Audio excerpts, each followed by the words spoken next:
Uncle Stu has a conversation with Wally on vetting people. I mean, So go ahead. no, what I was gonna say was, yeah, because just looking at that overall, because when I was in those, those places in those areas, most of them, I mean, most of them ain't, they're not too foolish as, they're not too foolish. It's just, I think it is just the fact is, I think it's the balance, right? I feel like if you don't get heard, it's like it's just gonna keep being what it is. If they're not hearing, okay, well, this how it is. I think this how it is, and then this is and then people are able, both sides are able to see what the issue is, and then how it's being presented. Then I think that's really just the problem. I don't think so. It's hard to get the 20-year-olds. I think it's really just seeing the balance of what we are talking about as far as between us as men and women, and then for that, figuring out, okay, here's the clear visual or aspect. But I think with that, because depending on where certain people choose to watch and be on, well, that's going to be the hard part, because you have to think about those content creators that play a part, like CG with her whole deceased black boys comment. Well, let me say this. That is an excellent point that you made. Very excellent point.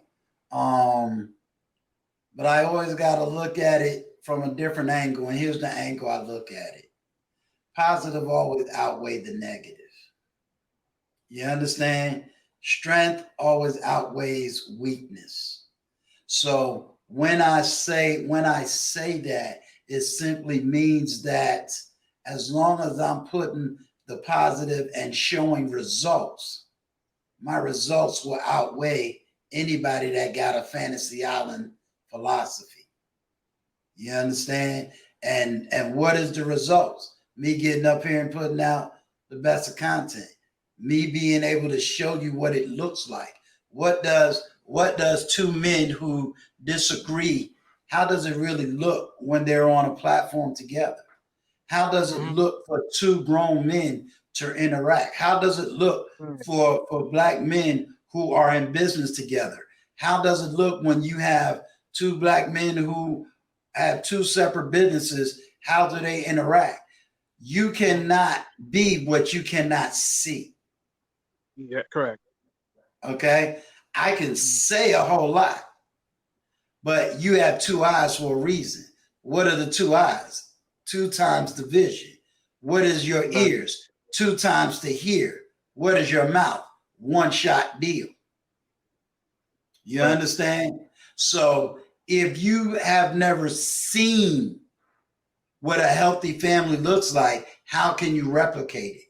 If you have Mm-hmm. never seen two men talking, how can you replicate it? If you're a woman, if you've never seen what a woman and a lady looks like, how can you duplicate it? Mm-hmm. I can show you numbers, fact, data, statistics. That all look good. That sounds good, but the reality is, what do you see? So if I say the sky is blue, but you don't know what the color blue look like, you have no clue what I'm talking about. If I sit there and I say, well, women should act this way, men should act this way, well, if you've never seen that, how do you know what it looks like merely by words? Mm-hmm. Okay. We love to say life and death is on the power of the tongue. True, but there's missing parts to that statement. That scripture comes from a place where you have to see what the picture looks like. So if you don't know what something looks like, you can't imitate that power. So let's give an example. If you, I'm going to use two people. Say you look at Big Bad Bull Mm-hmm. and you see him working every day, handling his finances, always at peace, don't argue with nobody, speaks to everybody. Then you see another man who don't go to work, drink every day, fuss every day, argue every day. And the one that's fussing and arguing is telling you how to be a man. You're going to say, well, wait a minute, what you're saying don't match what you're doing. But then you look at Big Bad Bull and go, you know, he told me to be this, but I see it. So I want to follow what I see, not what someone says. You have a lot of people that write a lot of books, but social science is not an exact science because there's too many missing elements that takes place. You see what I'm saying? So that's why I say you got to see before you can really do or speak. And a lot of people are speaking, but they ain't been through enough for anybody to see anything. Does that make sense? No, that's great. I mean, I got nothing against it. I mean, if I had to add one more thing, right? I think the other big, I mean, if you want to really wake up the younger guys, if that's where you want to start at overall, I mean, I feel like, well, if you look at what Dojo does, right? He basically talks about the quote unquote what the other groups of men are talking about, and he basically tries to see where's the flaw in the argument, right? For instance, Stop right there. um, Stop right there. okay, Let me tell you why I need you to stop. okay, Why? Let me give you a higher learning. Why would I spend my energy looking at flaws in arguments instead of spending my energy being the best person I can be? My life is the flawless one. I could sit here and have the most intellectual debates, argue every single point, and because of my background, I can probably win a whole lot of debates. But how is that going to help you? here's my thing with that, Uncle Stu, because you say, well, basically what you're saying is worry about amongst yourself and then push yourself to being the best you can be. But I'm gonna say this, okay, I'm gonna say this real quick. If that's the case, my thing is this though. If we keep letting the talk be this narrative, right, that you would say, my thing is, then how does the narrative be broken? Because you can sit here and say, okay, well, let's worry about being the best we can be, and that's what's gonna be the action and the proof. But if the narrative keeps being the narrative and not letting it be broken and put to rest, then where does it all lies then? If we leave it that way. Sure. The narrative is broken by action. It's not broken by words. No, I know that part, but Stop here's right my there. thing though. You remember we talked about 20 and a 50-year-old? Right. Remember we said that? Okay. I know. Remember I said you can read anything in a book, but my life is the example that's written above the book. You understand? Right. You're about to argue based on books. I am the living example. Do you understand? Okay. Do you understand why I say the 20-year-old cannot educate the 50-year-old, at least when it comes to what is his life? So let me ask you, so here's what I mean by that. So that way there's some knowledge and some wisdom that comes out of this. You ready? Go ahead. You got theory. I got practice. You got theory in what something shouldn't work, but I'm the practice that it does work. If you have never been through the rain, how you going to debate me about the rain?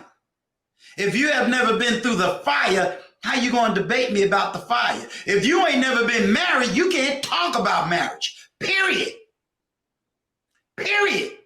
Sit your ass down somewhere, boy. If you ain't never been married, you can't talk about marriage. Why? because you don't understand it because you ain't never been through it. You understand me?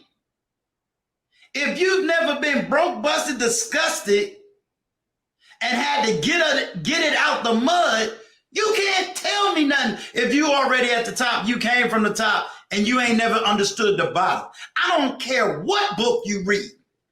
Do you understand? There's a wise word and wise things that I've learned, even at my age right now. I made it clear I would never use the word Pookie and Bray Ray. You want to know why? Because I didn't grow up in that environment, and I don't have a right to belittle them, or because of the environment I grew up in. Who am I? I could have been that any day, any time of the year. So who am I to now sit up on my little high throne and say, all you who grew up without a daddy, you ain't crap, you ain't this, you ain't that. And then the ones I know that came up out of that, they're the very ones right now helping me to be a better version of my own business. How dare me say that? But you want to know why they say that? Because it makes them feel good. And they don't even realize who Pookie and Ray Ray is. You understand? So when I say to you, a man cannot sit up here and debate other men who do not have the experience of what they're talking about, I'm gonna shut them down every single time. You know how many people is sitting in white rooms right now writing great books and great theses and sitting up here with PhDs, and guess what? Ain't never practiced not one of their theories they got written in a book.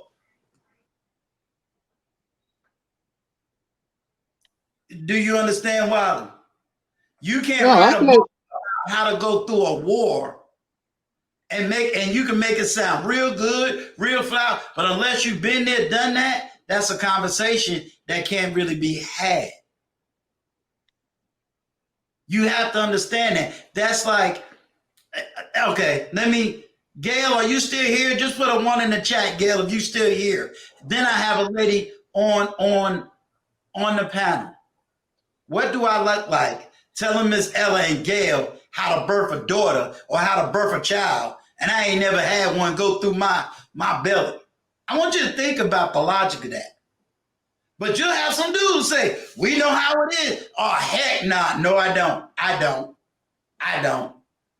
Because if us men had to do it, it wouldn't be nobody up on this population. Do you understand? We have to learn how to stay in our lanes. We have to learn to shut our mouth if we don't have experience. You can't speak on the red pill if you've never been through what they've been through. Period. A man that don't have a child cannot tell another man how he feels when the court system tells him that's not your child. When the court system says, we taking your child, I don't care if that child was conceived in marriage or out of wedlock. And I'll tell anybody, sit down if you ain't never had a child. You don't know what that feels like. You don't know the pain. You don't know the repercussions. Sit down. Learn something. If you've never been married, you don't know what it feels like to be married. So no boy, I don't care if he's 50 or 30 or 20, is going to come up on here and say, I know what it feels like to be red pill. And them red pill boys is, oh, whoa. Have you ever been there? You got a child? You ever had your child taken in court? You ain't been there. Shut up. What you mean? You don't like this group? Have you been through what that group been through? If you don't know what it feels like, shut up. You can't debate what you ain't never been through, because those dudes got real life experience. And if you ain't got solutions And all you want to do is run around a bunch of women and try to tell them, oh, don't worry, baby, I'm going to protect you from that man. I'm going to protect you from that man. I'm going to protect you from that man. But I ain't never been those men. Shut your mouth.